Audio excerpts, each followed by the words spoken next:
I discovered lucid dreaming, dreams where you are aware of dreaming, when I was 5 years old.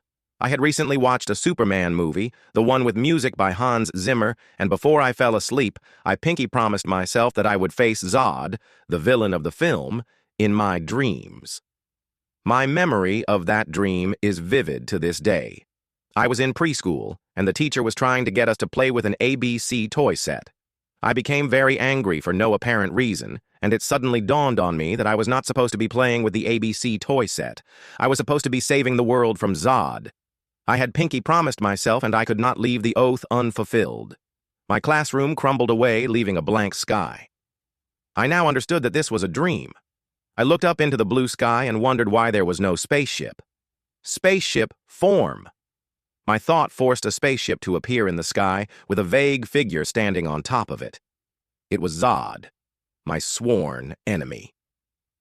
My fascination with lucid dreams began from there, but I wasn't able to dream consistently until 2 years ago.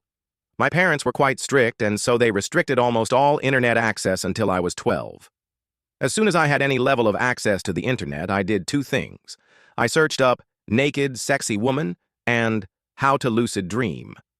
The former only provided medical diagrams of naked female anatomy because my tech-savvy parents had successfully installed advanced safe search programs on the router or something. Don't blame me, I was 12 at the time.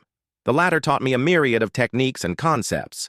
I ended up consistently using wild or wake-induced lucid dreaming. Wild is a technique that you can use while you are awake to enter a lucid dream directly. The alternative, SILD, sleep-induced lucid dream, is when lucidity, the realization that you are in a dream, occurs inside of the dream.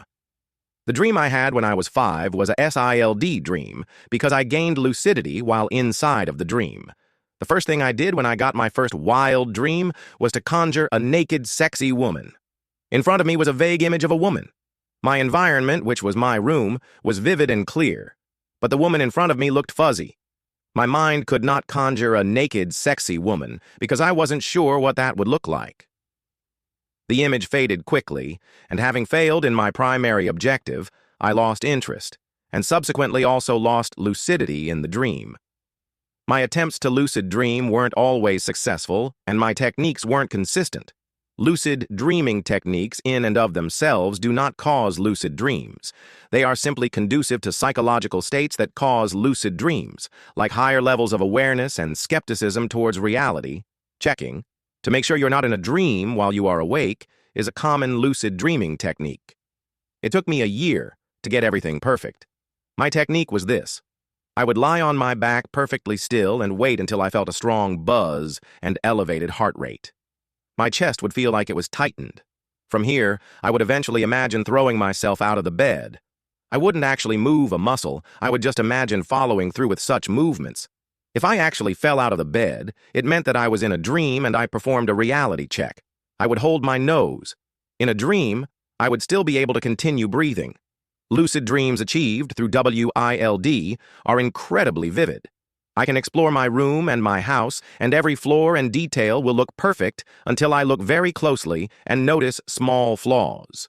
The small flaws can cause a sense of unfamiliarity with my surroundings. My conscious mind recognizes the place as my home, but my subconscious mind feels like I am an unwelcome guest. Recently, I have been experimenting with altering my body inside the lucid dream. I will fly like a bird or crawl like a spider.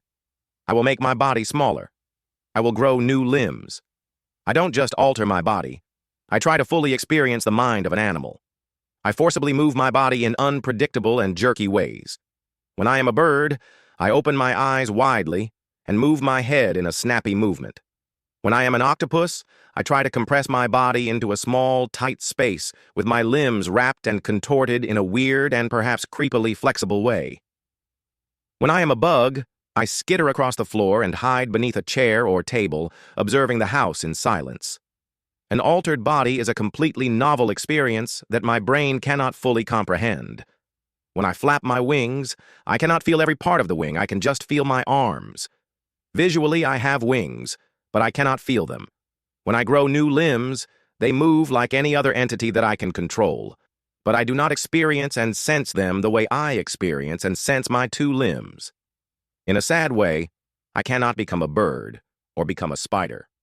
To broaden my experience and improve my ability to sense other animal morphology, I have decided